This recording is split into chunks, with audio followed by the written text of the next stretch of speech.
right? Some great ones.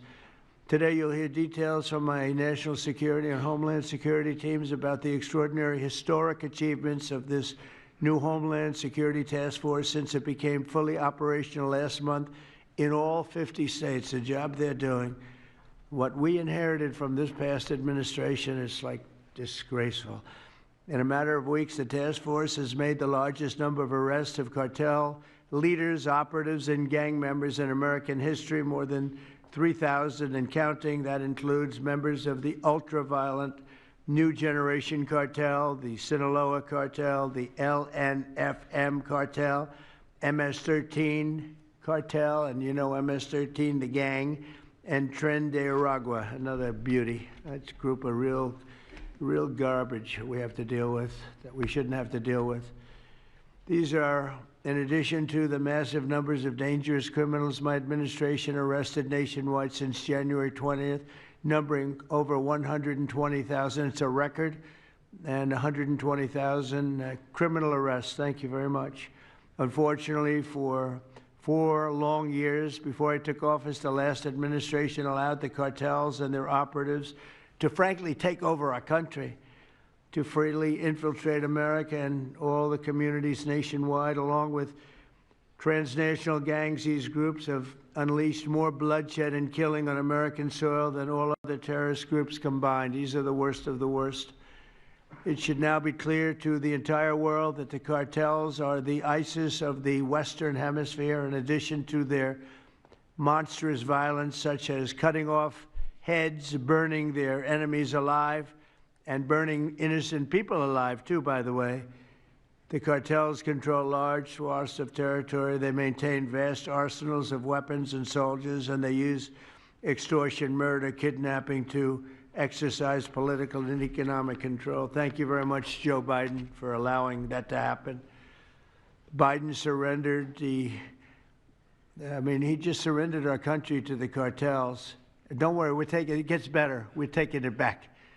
It's really fast at levels that nobody's ever seen before. But what we had to put up with, what we inherited, was just a disgrace. And while Biden was president, if he was president, I think the autopen was president, not Biden, nearly 100% of those who infiltrated our southern border did so because they were personally approved. They admitted they were just what happened, assisted by the most dangerous and violent criminal organizations anywhere on the planet. The worst people on the planet they allowed into our beautiful country. Under the Trump administration, we're finally treating the cartels as the core national security threat that they really are. The cartels are waging war on America, and just as I promised in the campaign, we're waging war on them like they've never seen before. All you have to do is turn on your television and you'll see what's happening to them. Past administrations have tried to mitigate this threat, and our objective is to eliminate it. We're not mitigating, we're eliminating. We're getting them out. The bad ones we're putting in prison. We hate to do that because that means we're stuck with them for 50 years or more. In recent weeks, our Homeland Security Task Force has seized more than 70 tons of deadly narcotics, along with more than 1,000 illegal guns, and that's just recently. This is already the most successful anti-cartel and anti-gang operation in American history, and it's just getting started. We have incredible people. A lot of them are in this room with us today, and it's an honor to have them. But we're going to not stop until the threat has been fully and completely eradicated. I want to thank task force members with us today, including a person who's doing a fantastic job, Attorney General Pam Bondi. Thank you, Pam. Thank you. Secretary of War Pete Hegseth. Sounds so much better than Secretary of Defense. I don't know. Do you guys agree with that? I don't know. It sounds, we won the First World War, the Second World War. I always say everything before and everything in between. And then we got woke and we said, well, let's call it defense. I think we like it this way better. It's funny. That's something I thought it would be maybe controversial. And it's only controversial that we changed the name in the first place. It's not controversial at all. It's been unbelievably well accepted, Pete. Hasn't it, right? It's been pretty amazing. I thought it would be controversial. People want to have our country back. People want to do exactly what we're doing right now. We're getting a lot of credit for it, and we should. I want to thank, though, Pete. You're doing a great job, Pete Hegseth. Secretary of Homeland Security, Kristi Noem. Kristi, thank you very much. Director of National Intelligence, Tulsi Gabbard. Tulsi, good job. And the heads of all of the law enforcement agencies all throughout the room. You're really amazing, the job you've done. To provide additional details on our mission, I would like also to ask General Bondi to say a few words, followed by Secretary Noem, Secretary Hegseth, Director Gabbard, Homeland Security Advisor Stephen Miller. Stephen, you're such a superstar, Stephen. They called Stephen the other day a very bad name, and I said, you should sue them, Stephen. I think he will. I hope he does. FBI Director Kash Patel and Deputy Attorney General Todd Blanche. And I just want to say it's an honor, the job we're doing, and these people are doing absolutely incredible. I'll just add a couple of things. In Memphis, as you know, where the numbers are down in half already, and it's only been about 2 weeks. You're doing a fantastic job there. Thank you. Incredible. Nobody thought it was possible. It was really it was a very sick city. It was horrible what happened there. People would go from, if you're on the board of FedEx, they would ride you 1 block to the hotel. They said you couldn't walk it because it was too dangerous. And they're already feeling better about it. But the best example right now is Washington, D.C. We went from one of the most unsafe places in the planet, I hate to say, but in this country, to a totally safe city. It's nothing's crime-free, I guess, but this is about as close to crime-free as you're going to get. And you guys have done an incredible job with that. Every one of you have worked so hard on this one, and it's our nation's capital. And people would go to the nation. They'd go from, I always say, Iowa, Indiana. They'd go from Florida. They'd come up. They want to see the monument. I want to see the Lincoln Memorial. I want to see one of the monuments, any one of them, and they'd go home in a coffin. But not anymore. It's not happening anymore. We haven't had that happen in a long time. It was averaging more than one a week, one person a week. Who would think that's possible? And it hasn't happened anymore. And we have a safe city. We have a city where the restaurants are booming. People are going out. Nobody's being mugged, hit over the head with a baseball bat. None of the stuff is gone. We took out 1,700 criminals, many of them career criminals, many of them given to us by Joe Biden and his ridiculous open borders policy. They came in from jails from all over the world, not just South America, from all over the world. Jails, they came in from mental institutions and insane asylums all over the world, drug dealers, and we got them the hell out of here. They're either that, or if they're so bad, as I said before, we put them in jail because we can't take a chance that they come back. But I want to just say that Washington, D.C. is such an example of what could be done. And now the same thing's happening in Memphis. We're just halfway through the process, and already the numbers are far superior, far better than what we would have thought at this time. And Chicago, I just saw the number. Last week, it was last weekend, 4 were murdered, 11 were shot. And then I have this guy Pritzker, is a very weak governor. Let me be nice. I'm going to be very nice. He's extremely weak. He's pathetic. I have Pritzker get up and say how great they're doing in Chicago. They're doing very poorly. So 4 were murdered, 11 were shot. I would say, and that was not a bad week for him. Okay, that was not a bad week. He's had somewhere 18 or 19 were murdered. And you know what his excuse was? Yeah, but that was a long weekend. Okay, can you believe it? He said that was a long weekend. He's bad. And the mayor is worse. I mean, that mayor is worse. Low IQ, very low IQ. And we don't need low IQ people. We need people that are going to take care. And I love Chicago, and I love those beautiful women, black women, beautiful women wearing MAGA hats. And they're all over the place in Chicago. They want protection. They don't care if it's the National Guard, if it's the Army, Navy, Coast Guard, Marines. They'll take Space Force, okay? Space Force, send them in. They just don't want to be mugged, killed, raped, shot in the head, and we stop it. So we're going to be given a very special, we're going to give Chicago very special care. As you probably know, maybe you heard, we were going to do a big surge in San Francisco, but I got a great call from some incredible people, some friends of mine, very successful people.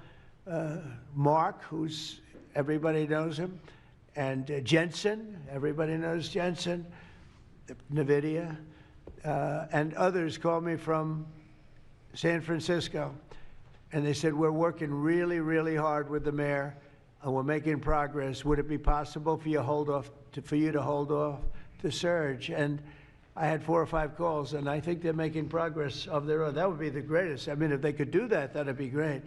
And they have great competence in those people. I mean, incredible competence, some of the smartest business leaders. And they're working very well with the police department. They're doing a good job. So we are holding off that surge, everybody, and we're going to let them see if they can do it. I said, I think we can do it much faster. I know we can do it faster. I think we can do it better than anybody. We can take criminals out that they're not going to know about, and probably they don't have the legal authority maybe to do what we can. But I'm okay with it, and we're going to let San Francisco, has the potential to be, it was a great, great city, has the potential very quickly to be a great city again. And these are the companies that are there that are all working, and those are the people that asked me, could you do away with the surge, and let's see how it works. And we'll do that. If we need to, we'll do it. But it's possible that we won't need to, and we will be focusing on other places like Chicago, and we'll have Chicago taken care of very quickly. But just remember, 11 people shot, 4 people murdered, okay? And that was this weekend, and that was Chicago. And then you'll see Pritzker get up and talk about, well, we have it under control. They don't have it under control. Just the opposite, it's getting worse. So we'll take care of, as soon as we give the go-ahead, which is all I have to do is give the go-ahead. We won the big court case the other day on the National Guard. That was a good case. Same thing with Portland, speaking of that, because that's where we won it. But, I mean, I looked the other night, Saturday night, Portland is like burning to the ground, and these people are saying, it's just friendly stuff. The whole place is burning to the ground. So we'll take care of that one. That's like an insurrection more than it is anything else. That's crazy. Portland's crazy. And then you listen to these radical left people talking about it's really okay. You're seeing things. You're really seeing things. So we're going to take care of Chicago. We're going to take care of Portland. We're going to take care of Memphis. We're proud of D.C. There's nothing to take care of anymore, but we're not going to let it ever go bad. It's never going to happen again, our nation's capital.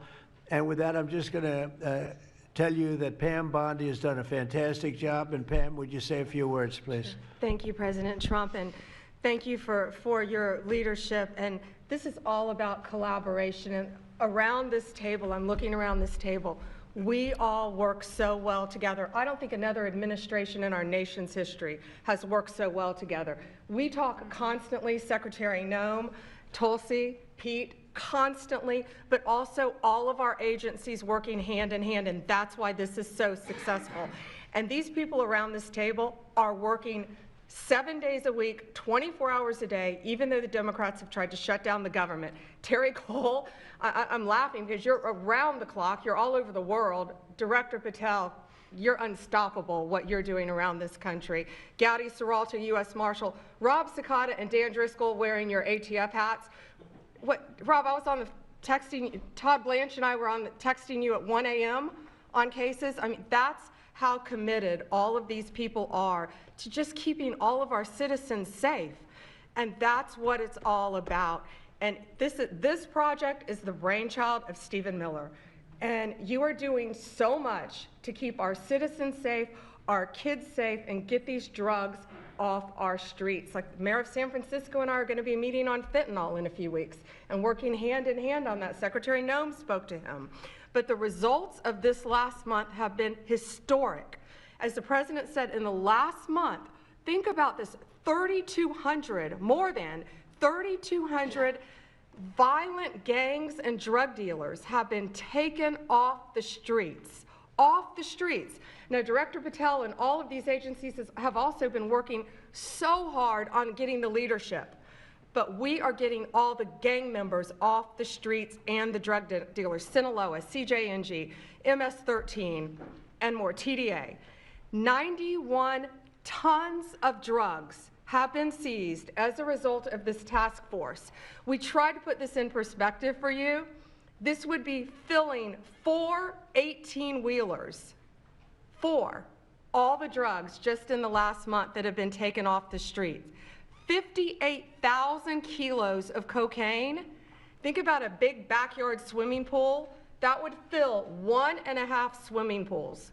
Just the powder cocaine that has been removed, saving lives this last month, thanks to all of these people around the table. 2,300 kilos of fentanyl powder and 2.1 million fentanyl pills off the streets. And as the president said, more than 1,000 illegal guns. The Biden administration was, for way too long, all of these great law enforcement officers surrounding the table were not able to do their jobs. What they've said is now they've been uncuffed. They can do their jobs now. We've been watching transnational gangs grow in our country, become organized, set up infrastructure in all of our states, but no longer under President Trump. We are destroying the infrastructure, and we're no longer on defense. All of these great men and women are on offense, so they better get ready. We're dismantling the cartels, and we are taking the leaders into custody and all of the gangs. We are going to supercharge this work. This is not a pilot program. This is permanent. We are here to stay, and Secretary Hegseth, we couldn't do this without you and the Department of War. Thank you all so much for everything you're doing around this table, working tirelessly. And President Trump, thank you for giving them the ability to do it. Thank you very much. Thank you. Mr. President, since the year 2000, we have lost over 1 million Americans to drugs, to overdoses, to these cartels that have proliferated that kind of a disease on our people and have gone to war with our next generation of Americans. When you signed the executive order that was protecting the American people from invasion, what you did is that you took these cartels and gangs that we've known for decades and you declared them to be what they really are, and that's terrorists. You declared war on them, and you didn't say we were just going to fight them. You said we are going to destroy them. And everybody around this table is so honored to be here to work with you to destroy these terrorists that have been killing Americans for years and getting rich off of it. I'm so proud of the work that was done just in the September surge. You referenced that earlier. We had over 400 operations that went down in those first 43 days of the Homeland Security Task Force in operations that brought, as Pam referenced, 3,200 terrorists to justice, got them off the streets. Sir, we also have had over precursors and chemicals that were brought in. We've had the work at the southern border. We've got Border Patrol here at the table with you. Fentanyl has been cut down by 50% coming into this country over our borders. We've continued to work not just nationally, but internationally and on our maritime borders as well. The ICE agents that have so much violence against them and threats against them, sir, they get up every day ready to work with this task force to be able to keep people safe. And then we've got Coast Guard, who's been doing just a ton of our incredible interdictions out on the seas and the waters in cooperation with operations that you've targeted in the Caribbean with the Department of War. And sir, I just want to thank you for the leadership you put at this table, for your cabinet members, for Stephen Miller, for putting this in place to make sure that what you did when you consolidated the Homeland Security Task Force, you took 1,000 other task forces that were already established in the federal government and you streamlined them into this room, into this group right here, so that we can look at each other in the face every day and say, what's our problem? How do we address it? How do we fix it? And then we go to work together with our arms linked to do exactly what you told us to do. And that's not just protect the American people from invasion, but to kill these terrorists. You gave us the task to eliminate them, destroy them, so that they can't destroy the next generation of Americans. So thank you, sir. Thank you for the people you put around this table. Thank you very much. That's a great job. Thank you. Pete? Yes, sir. Well, thank you, Mr. President, for your leadership.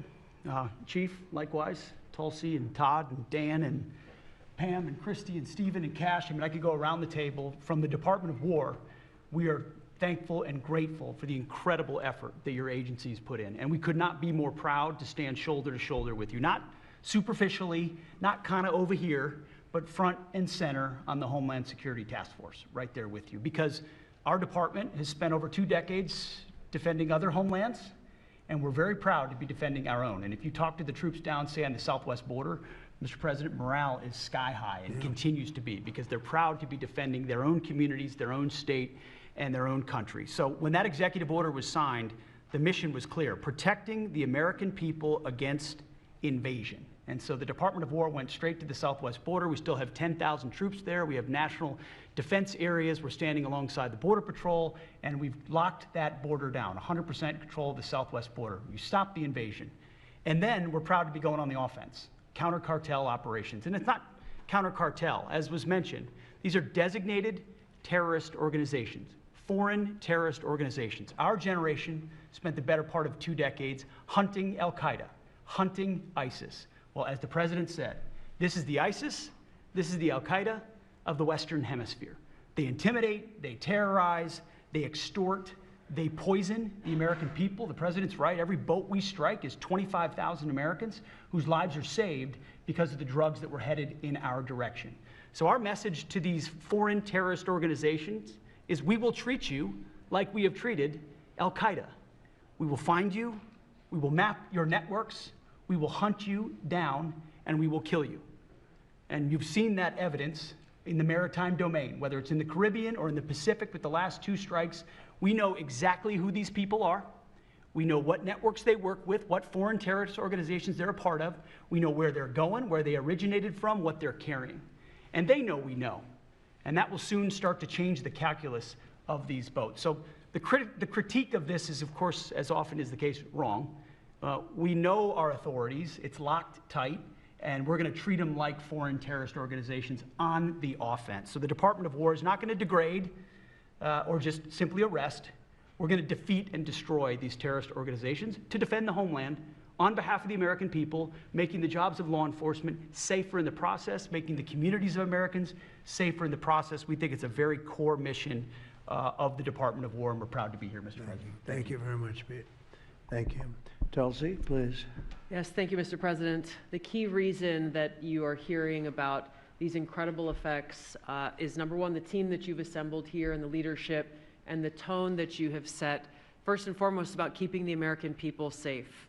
The intelligence community plays a critical role in being able to support our law enforcement at the federal, state, and local level to make sure that they are armed with actionable intelligence to be able to actually go after those who threaten the safety and security of the American people.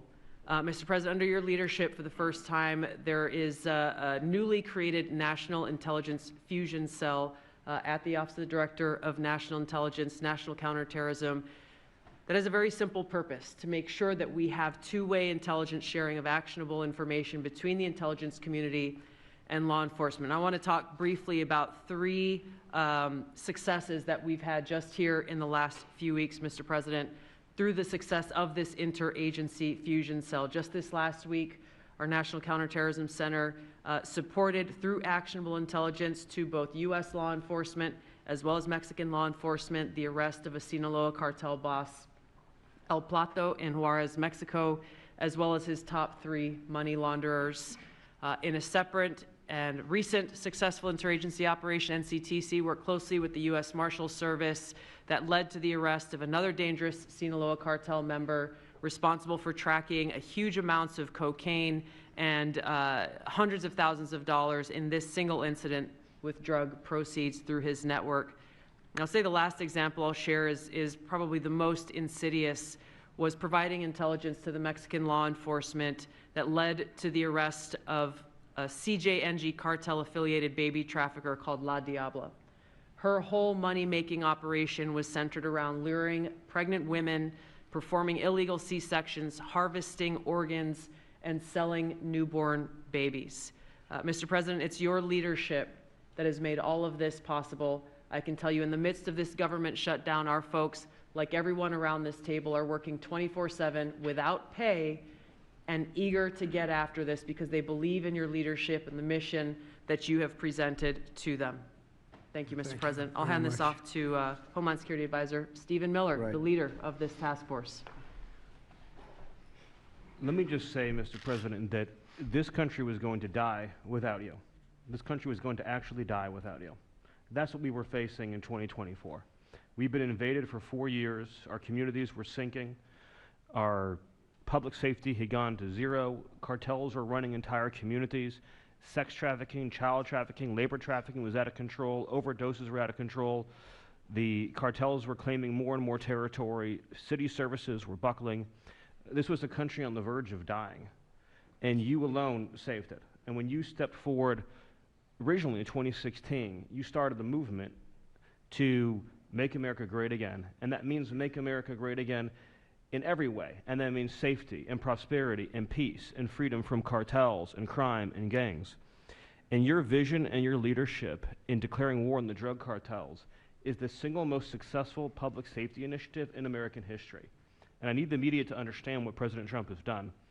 People have been talking about drug cartels for longer than I've been alive. And everyone has just taken for granted that they can't be touched or stopped. They're too big, they're too powerful, they're too evil, they're too murderous. They can operate with impunity. And in just 9 months, President Trump is the only American leader, not just in our lifetimes, but ever, to actually take the fight to the drug cartels, to actually seek their eradication. And it is happening. And so while the Democrats are shutting the government down and fighting for free health care for illegal aliens, look at what President Trump has assembled here. He's assembled a team under his vision, direction, and leadership that is saving hundreds of thousands of lives. Hundreds of thousands of lives. And only President Trump could have done this. And I will say one last thing, which is that his courage has been an inspiration to everyone else in this room. There are people in this room, looking at, for example, at Todd Lyons, who have been relentlessly doxxed and harassed and threatened. But when they see President Trump's courage, what he's been through for 10 years to save America, when they came after his family, his businesses, his safety, his freedom, everyone at this table knows we can give whatever it takes to get the mission done. So President Trump, thank you for your leadership, your boldness, your courage, and your vision. We're honored to serve underneath you. Well, I want to thank you, Stephen. And I have to say that, I've been making the rounds. I'm leaving tomorrow for some very big meetings, including with the president of China, where I think we're going to come out very well, and everyone's going to be very happy. But everybody said the same thing. A year ago, we had a dead country.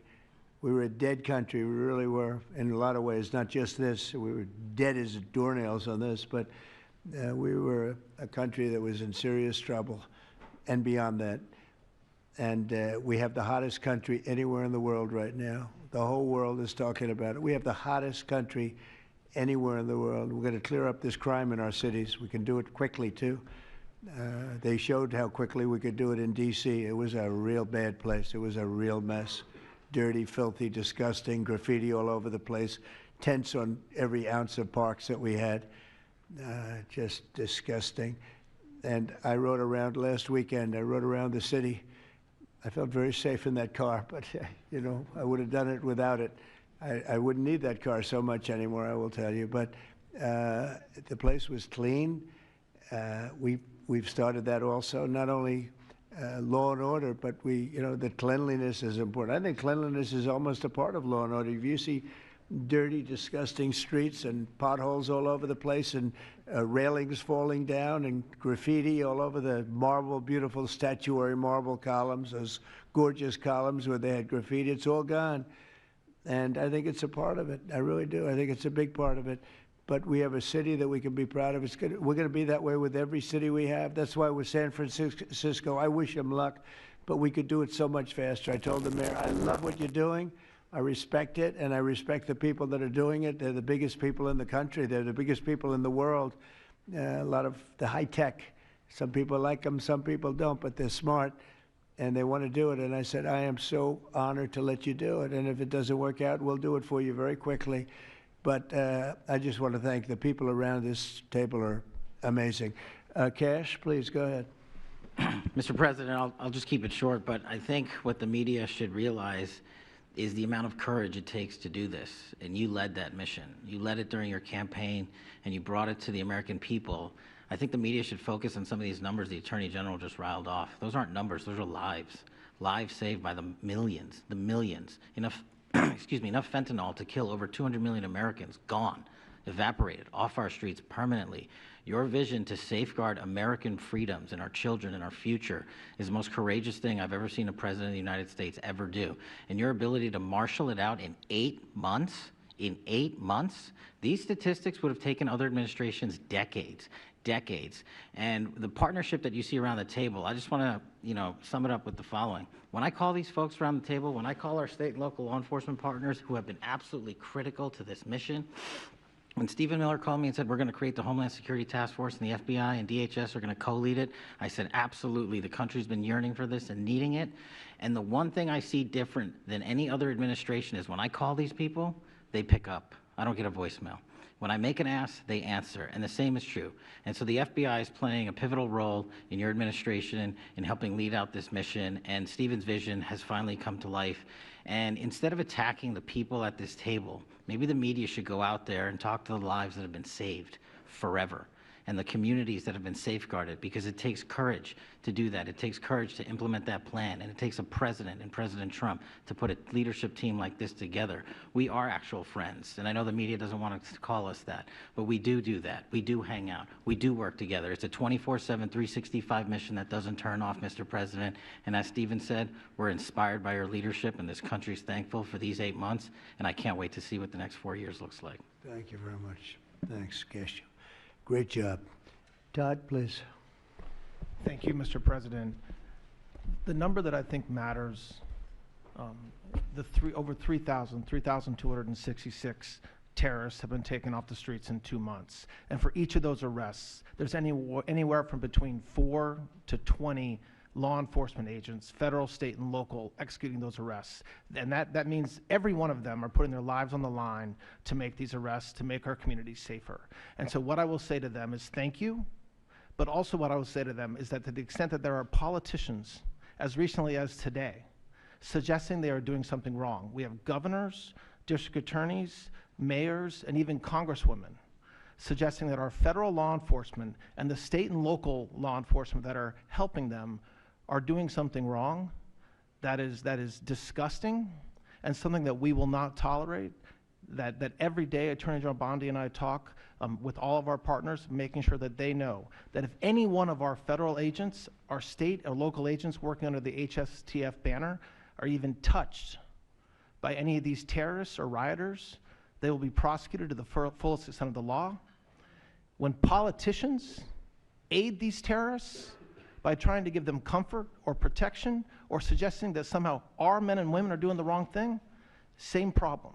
We will not tolerate it, Mr. President. So thank you to all of our state and local men and women that are helping us, and our federal law enforcement officers that are literally putting their lives on the line every single day. We will always protect you. Thank you, Mr. President. Thank you very much, Todd. A really good job you're doing, too. Thank you. Any questions, maybe pertaining? Mr. President. How about pertaining to this for a little while? And whoa. Would you have any questions of these incredible people? Mr. President. Mr. President. Yeah, go ahead, please. Go ahead.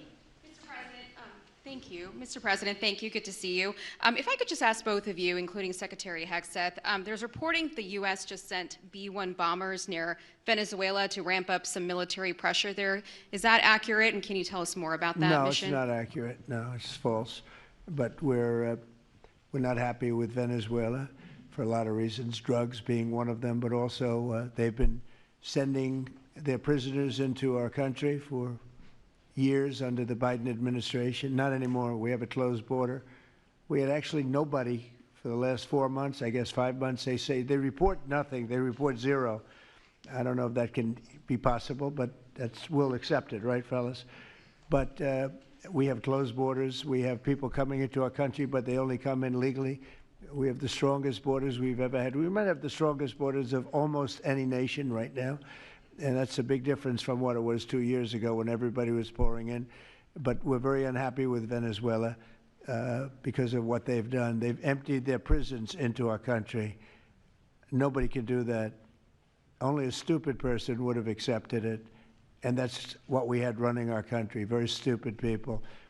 So we're not happy with Venezuela, I will tell you. Yeah. Mr. President. Thank you, President Trump. Bless, on you okay? Yes.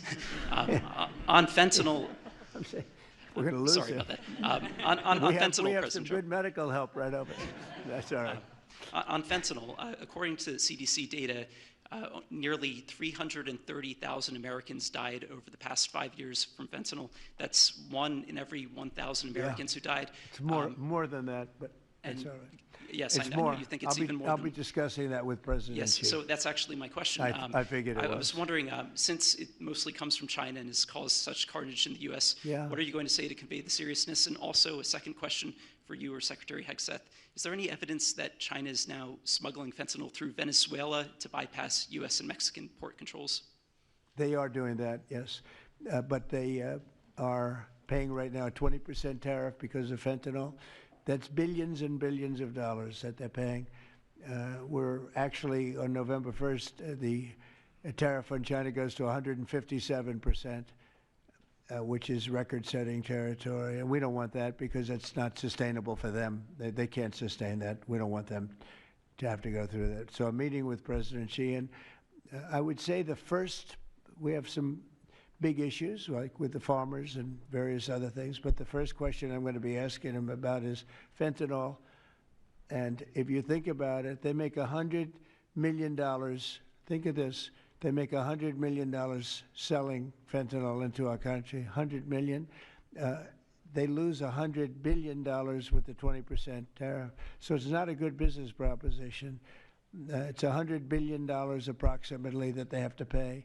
It's a big penalty to make $100 million. So I think they want to do something. They want to put it on the list. It's on the list. It's one of the things we're talking about, and I'm putting it right at the front of the list. So they pay a very big penalty for doing that, and I don't think they want to be doing it. And we'll see what happens at the end of next week, because I'll be meeting next week, as you know, along with we're stopping in Malaysia, we're stopping in South Korea, we're stopping in Japan.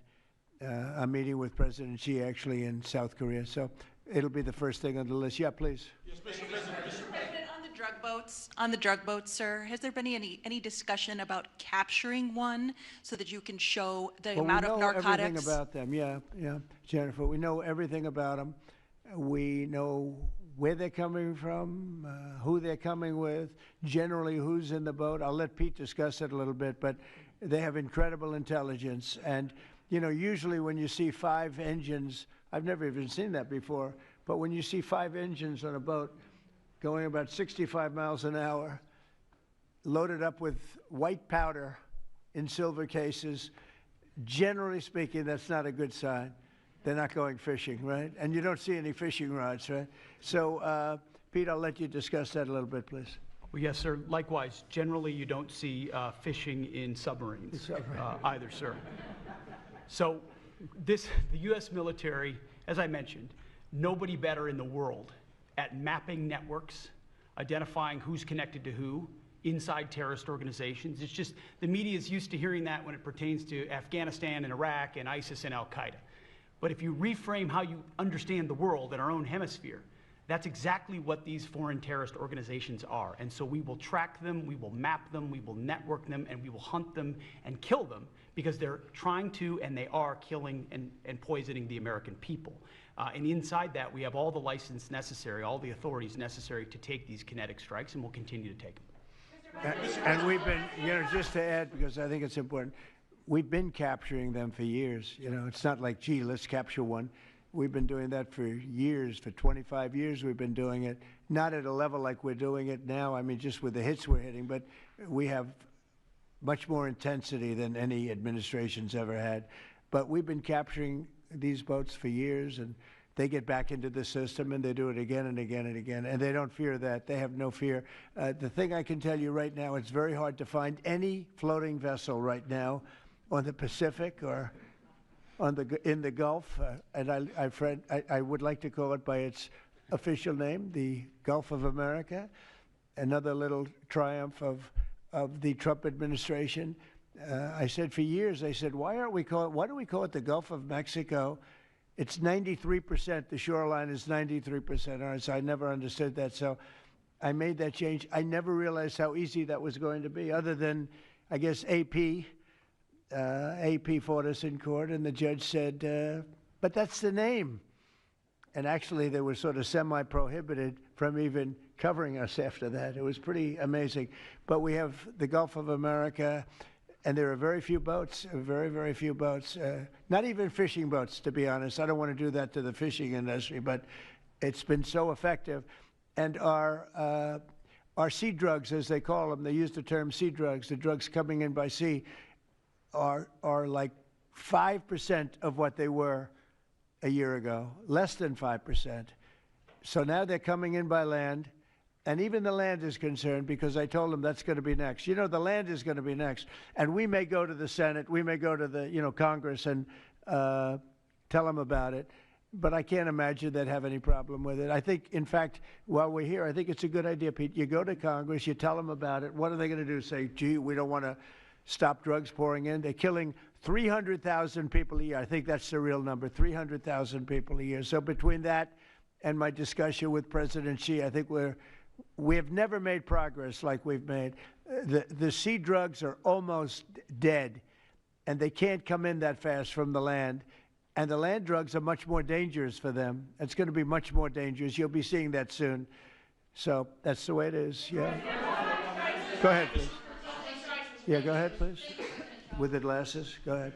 Thank you, Mr. President. Good. I wanted to ask, what's your reaction to Representative Dan Goldman calling on NYPD to arrest ICE agents who he says are acting illegally? He says they are illegally assaulting people and illegally detaining people at immigration courts in New York. Well, I know Dan, and Dan's a loser, you understand. He's a guy that doesn't have what it takes. He's been trying so hard, and they're exhausted. I mean, it's so ridiculous, right? A suggestion like that. So, they're just trying so hard, and it's not working.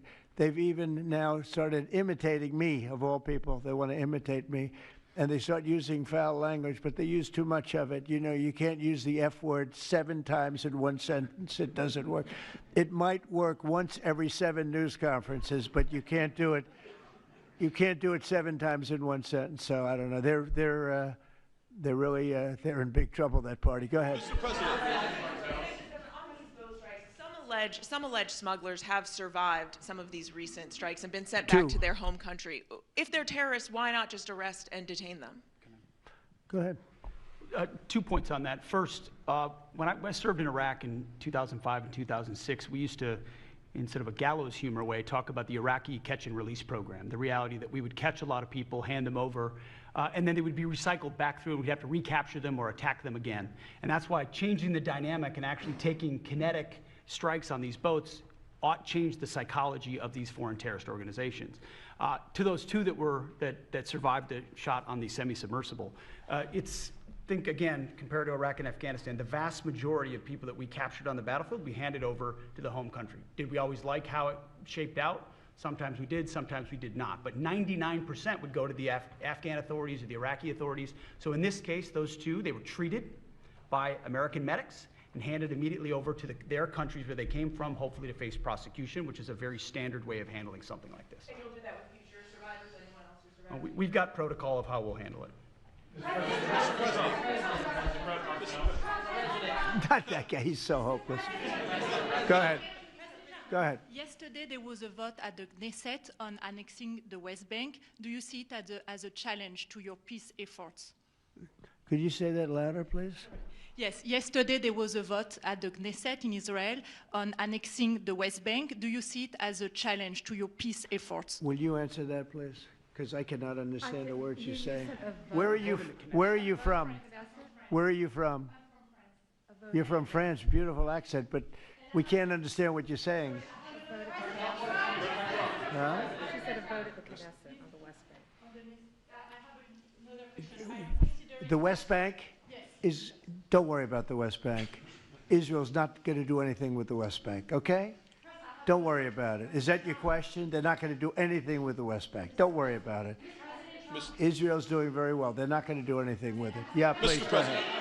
Thank you, President Trump.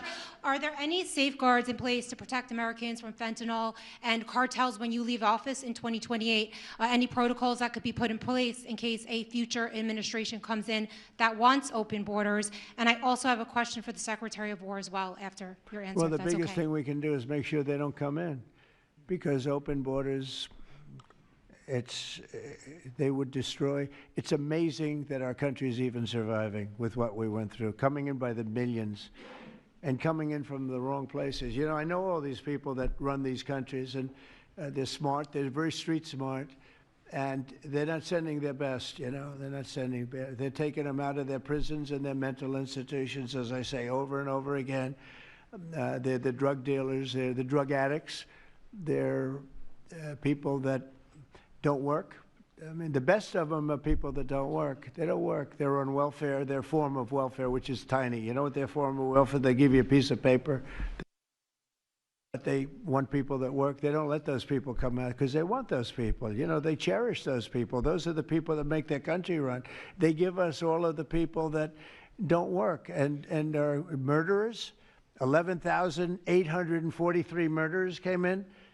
11,800. Many of them committed, more than 50% committed more than one murder. Now, why do we want them? Why would Biden and that group of thugs that he had working for him, why would they accept these people?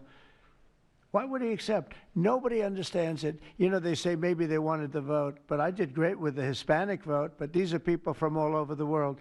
Why would they do it? So one question, no matter what I do, I can't, you always like to know the opponent. You have an opponent. What are they getting at? And usually you can. Why would they allow 20 million, maybe 25 million people into this country, almost all of which, but most of which should not have been allowed into our country?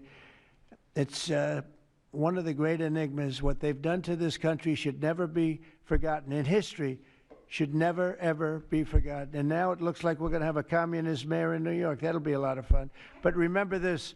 They have to go through the White House. Yeah, please, go ahead. Today you pardoned the founder of Binance. Can you explain why you chose to pardon him, and did it have anything to do with his involvement in your Which one? family's? Who is that? The founder of Binance. He has an involvement in your own family's recent crypto one, yes. business. I believe we're talking about the same person because I do pardon a lot of people. I don't know. He was recommended by a lot of people. A lot of people say that. Are you talking about the crypto person? Yes. A lot of people say that he wasn't guilty of anything. He served 4 months in jail, and they say that he was not guilty of anything. That what he did, well, you don't know much about crypto. You know nothing about nothing. You're fake news. But let me just tell you that he was somebody that, as I was told, I don't know him. I don't believe I've ever met him. But I've been told by a lot of support. He had a lot of support. And they said that what he did is not even a crime. It wasn't a crime, that he was persecuted by the Biden administration. And so I gave him a pardon at the request of a lot of very good people. Mr. President. Yeah, please. Yes, Daniel. President, thank you so much. This is the kind of question I like. Yeah, right here. the numbers from this task force are jaw-dropping. I wanted to know, this is a question for you and both Stephen, since it was said this is your brainchild. What are the lessons to be learned from the success of the task force, and what are your continued goals with this task force now that you have about 3 years left? Well, the best thing we have going is we have such talent around this table. I could go over every one of these men and women, and we have unbelievable talent. They've got the naturals, you know, like somebody that hits a baseball or a golf ball or a, you know, that you see more, it's more evident. It's beautiful because it's sports. You can tell somebody right away, are they good or are they not? These people are the most talented people at what they do. And when we started talking about this, Stephen and all of us, it seemed so easy. What is surprising to me is how quickly we can straighten out a large city, a big city, a mean city, a city that's sick, that got very sick with guns all over the place, with bullets shooting all over, where you take your life in your hands if you go out and buy a loaf of bread. That's not America. That's not our country. And those people don't care how you do it. They just want it done. They really do. You know, when you go to the people in the street, they don't know. Is it National Guard? They just want it done. They want to be safe. And we've gained a great following of Americans, real Americans, people that want to be safe. But I think the biggest thing we say is we have tremendous talent. We were able to recognize, like a football team, like a baseball team, we were able to recognize the talent. And the talent is largely in this room for the whole country. It's largely in this room. There's really nothing like it. And that's why I think we had D.C. done not perfectly, but pretty much done, at least normalized in 12 days. When you say would you say 12 days?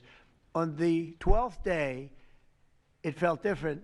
And then, and you know, we took a lot of bad people out, never to come back again.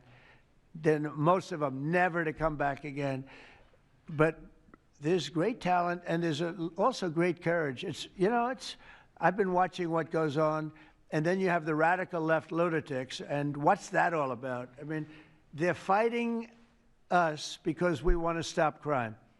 Where do these people come from? They're paid money. I guess they're paid a lot of money. But like I saw that ridiculous march the other day, I say, these people are not representative of our country. And not all of them, of course, but many of them are total lowlifes. These are lowlifes. These are people that are paid agitators, and they're not representative of our country. So I don't know. I can just tell you that our country has tremendous spirit right now. You know that better than anybody because you cover it well. But we have a lot of people that are very happy right now with the direction. They did a poll the other day. The direction of our country is better than it's been in 37 years. And I'm upset because I think it should be better than that. I actually said we should be better than that. So, you know, thank you very much for your question. Brian? Brian? Mr. President, yes. Thank you, Mr. President. You guys have done an amazing job in Memphis. Some of those numbers are staggering, and we've gotten message on social media wanting to thank you for that. But I think, can you talk about the number of missing children you guys have discovered in Memphis? That's amazing. Well, it's hundreds of thousands were lost through Biden and the Biden administration, and we are getting a lot of them back, but they're either dead, they're slaves, they're captured in some form. But think of it, hundreds of thousands we're talking about, not even believable. And they came in through the border, they were sold, they were bargained for, and this was all Biden, meaning Biden and Obama, the same mentality, frankly. I think it's the same mentality. Let me tell you, Barack Hussein Obama was a lousy president. A lot of bad things happened. Remember when they used to talk about Trump with the jail cells? Well, he built the jail cells for the children. He built those jail cells. Remember that came out? But, sir, they were built in 2014. You remember when that came out? After me going through that stuff for about 2 weeks, and then they found out it was Barack Obama that built those jail cells. No, these people they were bad leaders. I hope we don't have it again. I hope we don't have it again because, you know, our country's come back a long way, but it can only withstand so much, and we don't want to ever go through that again. We never want to have open borders again. We don't want to have men playing in women's sports. We don't want to have transgender for everybody. We don't want that. We want to have a great country with low interest rates, nice housing, great education, a strong military, the basics. Yes, please. In last night's New York City mayoral debate, Zohran Mamdani said he would close Rikers Island if elected. What kind of impact would that have on public safety? Well, it's not good. I guess it's not a very nice place, but you need it. You need something. You have a lot of additional people in New York City that should not have been here. They came here through the open border, through Biden's. You know, I don't know how they even do it. New York City's always been tight for money, and then they spend, $8 billion, and nobody complains about it, on people that just showed up and they just came out of nowhere. Where did they get the money? All of a sudden, they have money. I tell you what. We have to keep our prisons very fair and very safe, but you get a lot of criminals. We have a lot of additional criminals. I used to talk about it. They used to say, well, only good people come in from foreign countries. I said, that's not right. I didn't know that for a fact, but it had just started, right? The open borders and people flowing in by the millions. They make our criminals look like the nicest people on earth. That's the only good thing. They make our criminals look like nice people. They are the meanest, the most vicious. Tren de Aragua, you don't get any sicker. They cut people's fingers off because they called the cop. Did you call the cop? Yes. They cut off his finger so he can't call the cop anymore. And then they say, next time we're going to cut off your hand if you cut, because they took over his apartment in Colorado. Colorado, they took over a town, then they took over another town. and you have a weak governor over there. He doesn't know what the hell he's doing, so he lets it go on. But we're getting them out of here. We're getting them all out. They're going back to lots of, not just Venezuela, they're going back to lots of countries. Venezuela would be one, however. Yeah, please. Thank you, Mr. President. Yeah. A moment ago, you said that if Secretary Hegseth went to Congress and briefed them on the operations No, we against will these, go, I said. You will go. And we it would will be go. difficult for them to object. I don't see any loss in going. No reason not to. You know, they'll always complain, oh, we should have gone. So we're going to definitely, I'd like to just tell you, let's go. We'll go. We're going to tell them what we're going to do, and I think they're going to probably like it, except for the radical left lunatics. And Mr. President, if you are declaring war against these cartels and Congress is likely to approve of that process, why not just ask for a declaration of war? Well, I don't think we're going to necessarily ask for a declaration of war. I think we're just going to kill people that are bringing drugs into our country. Okay? We're going to kill them. You know, they're going to be like dead. Okay? Yeah. Yes, red hair. Thank you. Beautiful red hair. Thank you. I'll tell my hairdresser that. She'll love it. This is a question for both you and the Secretary of War, Mr. Hegseth. Who are you with? I'm with the Center Square. We're a newswire service. With everything that's going on between the narco-terrorists in the Caribbean, and then also with more Chinese, Iranian, Russian ships also taking part in Venezuela. Are you have any plans of expanding operations out of Roosevelt Roads, and in fact, placing some home porting some ships there? Yeah, go ahead, Pete. We're familiar with the location that you're referring to, and we'll make sure that we're properly displaced in order to deal with the contingency we're dealing with there, and also any ways in which other countries would attempt to be involved also. So we can walk and chew gum. We're definitely keeping our eyes on near-peer adversaries at the same time, but we think sending a message on these cartels, these narco-terrorists, is an important inside our hemisphere, which for far too long, other presidents, as the president pointed out, they've ignored our own backyard and allowed other countries to increase their influence here, which only threatens the American people. We're changing that. One big thing that has happened, though, because you mentioned expansion and expand our efforts. So when I was running for office, second term, everybody was talking about the fact that nobody wanted to join the military, nobody wanted to join the great police force. You know, they didn't want to join New York's finest or any of our police forces. They didn't want to join anything having to do almost like with the country with the uniform. We are setting records with the Army, Navy, Air Force, Marines, Space Force, Coast Guard. We're setting records. We've never had anything like it. And I'll tell you when it started, November 5th. We didn't even have to wait till January 20th. They saw spirit. And now we have people coming in that are, it's unbelievable. And if we wanted to increase our military force, if we wanted to increase any one of these, including police forces, they can now get men. People didn't want to be policemen and women. They didn't want to be firemen and women. They didn't want to go into the military. We were having tremendous recruiting problems, and now we're setting records. We literally, last year at this time, you were doing stories that the recruitment was a disaster. We couldn't get men and women to go into the military. Now we have such an overabundance. We've never had, I mean, it's, as I understand it, it's like record-setting recruitment. This is in less than a year. It's been amazing. So this is a good time to expand if we want to do it, and I think we should. I think we should, and we probably will. Yeah, please. Yeah. Blue. A couple questions for you. First for you and Secretary Hegseth. Is the administration supportive of sending National Guardsmen to cities for the express purpose of aiding deportation and immigration enforcement efforts? To expand deportation efforts? Sending National Guardsmen to U.S. cities for the express purpose of aiding deportation and immigration enforcement What efforts. we've done so far is stand alongside federal law enforcement in every way, facilities and personnel, but also we have a great deal of lift inside the military. We're able to move assets in a way that no other aspect of the U.S. government can. And so where we can rapidly assist with mass deportations, we have been happy to do that. And then one more question, if I may. Is the administration at all supportive of potential measures to crack down or regulate or even ban apps that track ICE agents' locations? What do you mean by that? Like specific apps that are used to track the location of ICE agents? I guess we'll do that. I'm not a big app guy. I'm not into that too much. I think Pam might be it. Let's go. Yes. Give me a good answer there.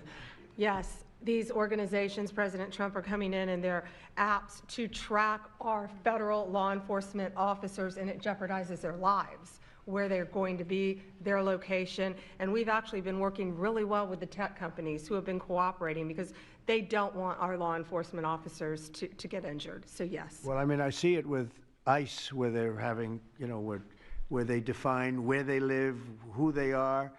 And, you know, I didn't have a big view on the mask, but I now understand why they should wear masks. I think it's very dangerous for them not to wear masks. They can do whatever they want. I notice some do it and some don't, but it's pretty dangerous. But when you look at, you know, you talk about that question, I think it's very dangerous, and I think you're coming down on that very hard, right? Yeah, please. Sir, Mr. President. Go ahead. Thank you, sir. When you were running for re-election in 2024, you released a video statement where you made this exact promise to show no mercy on the cartels and employ every military asset necessary to combat them. In that same video, you also said that you plan to expose all the bribes and corruptions with politicians and the cartels. We're doing that. Has your we're task trying to force do been that. looking into that in American politicians? Yeah, where the money's coming from. Because you see it. Like even that garbage deal they had this weekend, which was embarrassing to them, and the crowds were the crowds were not big. Those crowds were not big at all. But when you look at signs, and they're all made beautifully, the yellow signs, I saw the yellows, the blues, but they're all made professionally in a printing shop, looks like on Madison Avenue someplace. Some guy is paying for all that stuff. And we don't mind protest. Protest is a good thing. I protest. I'm always protesting, right? But when you see some of these people are going crazy. They're going crazy because they're getting paid. Because there's no reason for them to be going crazy. But you watch some of them, and they're professional agitators, and we are finding out who's paying them. Yeah, we have a lot of information about who they are. You're going to be very surprised when you find out. And I have a question for Secretary Hegseth. Sir, a memo circulating on social media details the establishment of a National Guard response force that's going to be trained in crowd control and civil unrest and deployed in all 50 states by April of 2026. Can you verify the authenticity of that memo, and do you have any more information on the operations? I'm not going to answer particulars on something that may be in the planning process, but we definitely do have multiple layers of National Guard response forces, whether it's in each state, whether it's regionally, whether it's Title 10 active duty, whether it's Washington, D.C. We've got a lot of different ways that constitutionally and legally we can employ Title 10 and Title 32 forces, and we will do so when necessary. Thank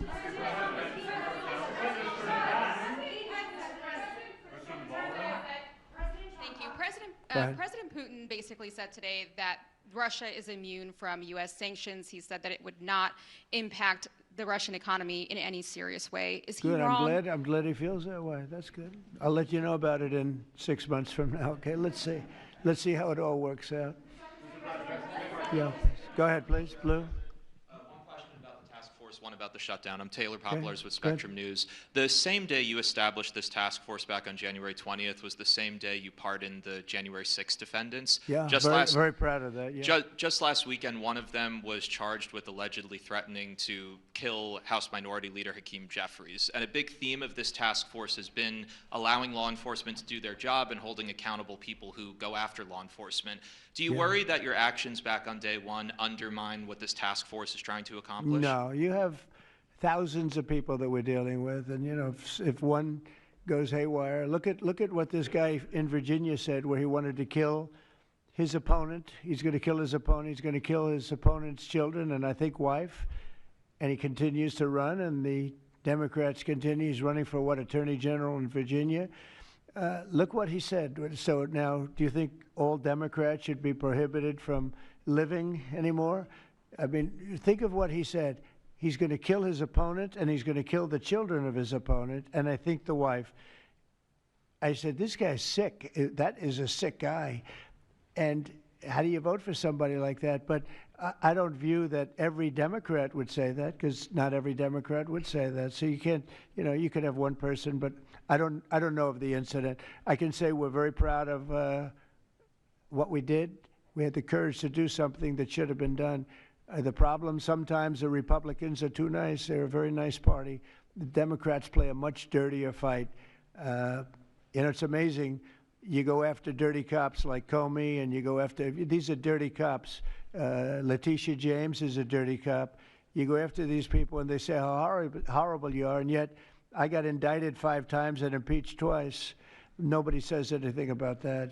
They say, oh, they actually said the other day, oh, he's trying to indict somebody. I got indicted 4 or 5 times, Todd, maybe more than that. Yeah, I think you could say 87 times if you really think about it, right? With the charges, a bunch of phony guys, but nobody says anything about that. But they mentioned it the other way. No, the Democrats play a very dirty game. It's all they're good at. They're good at a couple of things: cheating on elections and playing very dirty. And they have one good trait: they stick together. They stick together. They stick together through the worst policies that anybody's ever seen. It's unbelievable how they stick together. And I respect them for sticking together, but it's a dead party because their policies are no good. Okay. Brian, we'll do a few more and we'll go home. Wonderful. Everybody's going to go home. I'm going back to the Oval Office, however. Speaking of Democrats, there's a report that there's a grand jury on Adam Schiff for apparent mortgage fraud. If he is indicted, should he step down as a U.S. Senator? Well, I'm not going to comment on that. I would just say Adam Schiff is one of the lowest forms of scum I've ever dealt with in politics. He's a horrible human being, very dishonest person. I have no idea what's going on. You tell me that he's going to be indicted. I don't know. You could ask Pam. I don't know if she could say it. Probably you are allowed to say it, but I wouldn't know about that. I can only tell you he's a very bad. I think he's actually a sick person. Do you want to talk about that? We're not going to comment on any grand jury that's open. We can't legally. I don't know. By the way, I hope it's true, but I don't know anything about it. Yeah, please. Oh, millions of dollars, yeah. Well, I also give, I give a lot of money to the White House. The White House is, as you know, I give my salary, and I usually like to steer it to the White House because this house was a little bit abandoned. First of all, for 4 years, you had a guy walking around that didn't know where the hell he was. And this house was not taken care of the way it was supposed to be. I take very good care of property. I was very good at that. And you'll notice the floors downstairs, I paid for them. Marble, the most beautiful marble you've ever seen. The white floors down in the palm room, which they look like they came out of, I don't want to lose because they're big supporters of mine, Home Depot. So I'm not going to say bad, but they did come out of a box from Home Depot about 30 years ago. They were all broken, but now they have the most beautiful floors, the most beautiful lights and chandeliers. I think most of you, Brian, you've seen that, right? Yes. How beautiful is that? And I take care of it. So I spend millions of dollars on this building, taking care of it. It was not properly maintained, and now it's starting to gleam like it should. It should really gleam, and you should go down and visit the Presidential Walk of Fame. Have you seen it? It's quite good. I'm sure that a lot of people coming to the White House, it's hot. It's very hot, but it's really a tribute to the presidents, past presidents of our country. Yeah, please. Mr. President. Yeah, behind you, please. Yeah, go ahead. Thank Go you. ahead. So on Monday, a question for you as well as Secretary Noem. On Monday, Mayor Karen Bass of LA and Representative Robert Garcia, they held a press conference and they called for an investigation into DHS, accusing them of unlawfully arresting U.S. citizens and racially profiling and only arresting people because, in Robert Garcia's words, they look like me. He's a Hispanic individual. Do you have a response to that? Are you asking me that question? You as well as Secretary Noem. They are arresting bad criminals, and they're really good at it, too. I look at the numbers, they always like to say that, oh, you're arresting this and that. Then when you check it, you find out, geez, almost every single time, and, obviously every once in a while they may get one wrong, but they always correct it. They're able to correct it. but they are arresting really bad people. They're arresting people that kill, people that would cut your throat and not even care about it. These are brave people, and it's very dangerous. And if they go even a little bit too far, they get into trouble, you know, which is a shame. I protect them, but they get into trouble. But they're arresting very serious criminals, and they're getting them out of here. Okay, one or two more. Doug, do you have a question? I'd love to have Doug have a question, our great photographer, because he's such a great guy, and he might be the most talented person over there. I don't know. Huh? Go ahead. Let's hear your question. This guy's a real beauty. On the cartel strategy, hearing you talk about it as a war, hearing Secretary Hegseth talk about defeating and destroying and the comparisons to Right. ISIS and Al-Qaeda, those efforts took American troops being engaged in foreign countries. Do you think that's ultimately where this is headed with the cartels, having American troops in countries like Venezuela? No, the cartels are very bad. They had a lot of bad people coming in. They were interviewed recently, and they were asking people what their problem was, and one guy said, "Yes, I'm up for murder." Didn't know what he was saying, obviously. You know, I'm sure his lawyer was not thrilled with his statement, but no, they're rough people coming into those cartels. Those cartels are rough. You look at what happens, the trip up is horrible, especially for women. They're being killed, they're being raped at levels that nobody thought even possible. In my opening speech, I mentioned that, but in a very light way. I mentioned the word rape. Then I found out that you take a look at what happens in those cartels. It's horrible what's going on. And we're doing the world a big service by just telling them, you know, you don't have too many cartels now because they know when they get up here, they're going to be stopped. Under Biden, they were just flowing into the country. It didn't matter what you were, where you came from, what you looked like, what your record. They didn't check records. Millions of people came into this country that should not be in our country right now. We've gotten a lot of them out. It's the single biggest problem that we were given. Inflation, I've already taken care of. Economically, the country is the strongest it's ever been. Thank God for tariffs. If we didn't have tariffs, we'd be a third world nation. But thank God for tariffs. We're the richest nation in the world now because of tariffs. And we're able to economically protect ourselves, and we're able to really protect ourselves from a national security, situation. But we have cartels that, somebody came up with the word cartel. I won't tell you who that person was, but you got a lot of bad people in the cartels. And you could look at a country like Mexico, and I really respect the president. I really respect a lot of the people over there, but a lot of the leadership. But they are in fear in their own country, because those cartels are running those countries, okay? And that includes Colombia. Colombia is a drug den. It's a drug den, and it has been for a long time. You got a lousy leader over there right now, bad guy, a thug. But they make cocaine at levels that we've never seen before, and they sell it back into this, and they're not going to get away with it much longer. We're not going to put up with it much longer. Colombia is very bad. Mexico is run by the cartels. I have great respect for the president, a woman that I think is a tremendous woman. She's a very brave woman. But Mexico is run by the cartels, and we have to defend ourselves from that. Go ahead. Let's go with you. Go ahead. Let's listen to this beauty. Shutdown by the time you return from your trip to Asia? Do I expect to have it resolved by the time I return? I don't know. I said long ago, we shouldn't have been in this problem. This was September 28th. It came due in Biden's regime, and before the election, September 28th, and they pushed it off into the future. And I was running when they did that. And when you're running, but I did say, what the hell are they doing? That and debt ceiling. They also pushed the debt ceiling past the election date, so that would mean the next president has it. But I did say that I think the Democrats have gone totally crazy, and you don't know what they're going to do because they don't care about the people. They don't. I really think they have no leadership. They have a lot of very low IQ people. Jasmine Crockett is a low IQ person. A lot of them are. I don't want to insult too many of them, but a lot of them are. They have no rudder. I don't think they know what they're doing right now. They've never done this before. They always agreed to go and, called an extension. Let's do an extension and talk. even today, look at what happened today.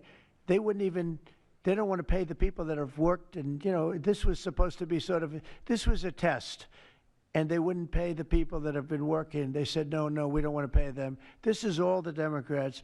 Now, all we need is 5 Democrats. And I know a lot of Democrats that are saying they're more than 5. Probably not that many more than 5, but there are more than 5. And all we need is like 5 Democrat votes, so we open our country again. Sad, though, we have the greatest economy in our history. We have the highest stock market. All these things are rocking. We will have, by the end of my first year, more than $20 trillion of investment.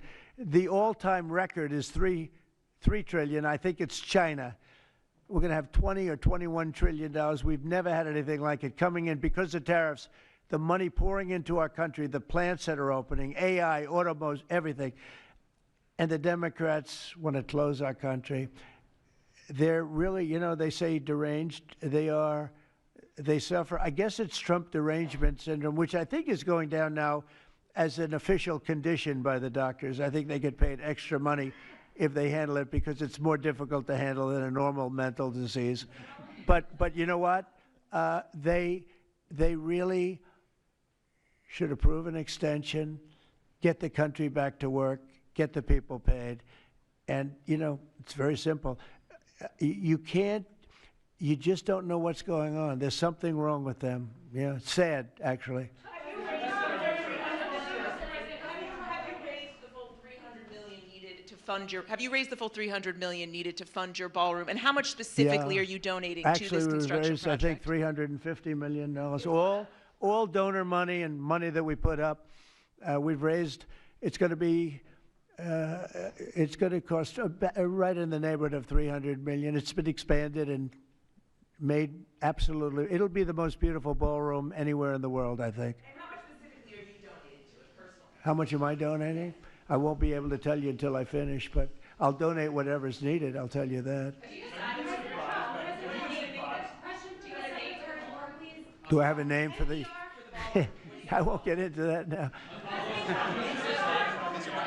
Yeah, go ahead, please. Without their first full paychecks, federal workers. By the way, a friend of mine, talking about donors, a friend of mine, a man that's great, I'm not going to use his name unless he lets me do it. Susie can tell you about this, but he called us the other day and he said, I'd like to contribute any shortfall you have because of the Democrat shutdown. I'd like to personally contribute any shortfall you have with the military, because I love the military and I love the country, and any shortfall, if there's a shortfall, I'll contribute it. And today he sent us a check for $130 million. Can you share who that is? I would love to tell you. He doesn't really want the recognition, if you want to know the truth, but he gave us a check for $130 million, which was sort of a shortfall, yeah. And that's going to go to the military, yeah. Is that the correct number? $130 million. That's what I call a patriot. Okay. Thank you very much, everybody. Thank you. Thank you.